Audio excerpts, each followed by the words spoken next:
Hi folks, in this video we are going to discuss about conspiracy theories and in particular about Cold War.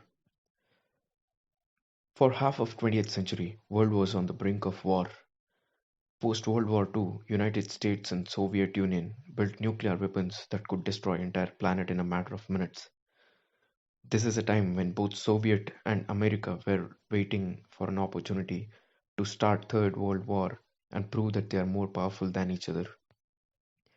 This situation of world being on brink of a war started from 1947 until the fall of Berlin Wall. This was a perfect breeding ground for a variety of conspiracy theories. One among those theories is that the entire Cold War was an invention by one single man, Reinhard Gehlen. On May 22, 1945, General Reinhard Gehlen of Nazis, Chief of Intelligence of Eastern Front, turned himself over to Americans. But it was all part of a plan. As a general of Eastern Front, he gathered information of Soviet Union which he knew would be invaluable once the war was over. He correctly predicted that allies, America and Soviet Union, who were on the same side during the war would turn on each other. He took all information that he got, divided into 8. He placed them all over Germany, which only he and his couple of lieutenants knew. When he surrendered, he not just bargained with the information he had, but also with the spy network he had. His records were amazing and up to date, which could not be ignored by USA because at that point, British and USA did not have much information about Soviet. Immediately after the war, he was given an alias and a new intelligence organization was created, the ORG. This was done to create a blindness between USA and the informant. USA wanted the information, but did not want to know from where it came from. The org consisted of Galen and some of his other Nazi colleagues. In 1950 to 1955, there were not many means to check if what was supplied by Galen was right. But by end of 1950s, there was a way to check. USA developed U-2 spy plane which could fly over 70,000 feet over Soviet Union. It hovered over probable missile development sites and found next to nothing. But USA continued with Galen and his team with whatever information they gave. But why did USA continue?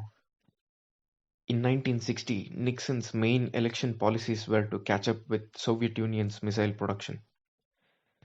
By 1962, Galen's reports and USA's desire to have more weapons resulted USA having 203 nuclear weapons. History tells that the button was almost pressed when Soviet placed nuclear weapons in islands of Cuba, which was 100 miles from Florida. But some say that the threat came even more closer in 1967 when a Soviet Golf-class submarine K-129 cruises through northern Pacific leaving its port. Like all submarines, K-129 was to stay underwater and wait for its orders should the Cold War escalate. K-129 was supposed to send a burst of messages back to its base every couple of days. It sent the first one, but the base never heard the second one. As far as Soviets are concerned, they never heard from her again. As soon as Soviet knew that they had lost K-129, they sent a massive fleet where she should be patrolling.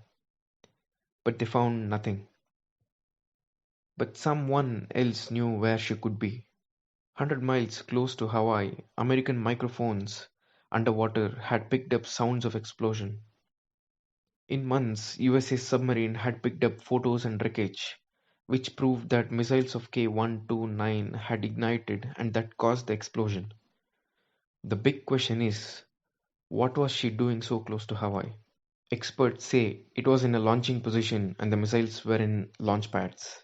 If this had taken out without explosion inside the submarine, it would have started World War III. It's not just the position of missiles, but also the crew members in that submarine. A normal Golf class submarine will have 80 to 85 people, but official numbers put out by Soviets were 98. That's 12 extra members. They believe that these 12 people were from commando team present to hijack the submarine, take it to a specific spot, and fire a missile eventually leading to World War III. The location where K-129 blew was close to where China had its submarines. Soviets' plan is to make USA believe that it was China who did this, get them to fight and pick up the pieces. If this was the plan, what stopped this plan? Experts believe that the captain of the submarine gave the wrong codes, realizing that this was not from the government themselves. Wrong codes made the nuke detonate at the launch pad. He's one of those unsung heroes that the world would never know. The world really owes him a lot. USA believed that Soviets were waiting to capture any part of Western countries and turn it into communist world. USA adopted a policy called containment and formed NATO in 1949.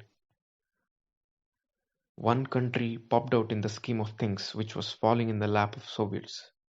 To avoid this, it is believed that USA intervened in Italian elections, funding anti-communist parties and making them win. By end of 1970s, many USA bases were in Italy. They did not want a Western bloc having a communist government which would greatly be influential in decisions which would voice Soviets' interests. Berlin Wall came down in 1989. This was the Iron Curtain between East and West. By 1991, the Cold War was officially over. But no one really knew if it had passed or it was finally over. There is no way anyone could tell what was truth or lie. Cold War, as we know, it lasted for over 40 years, filled with stories and conspiracy theories and secrecy. There is plenty to be learned as we move forward, as world would forever live in dark on many of these stories and conspiracy theories.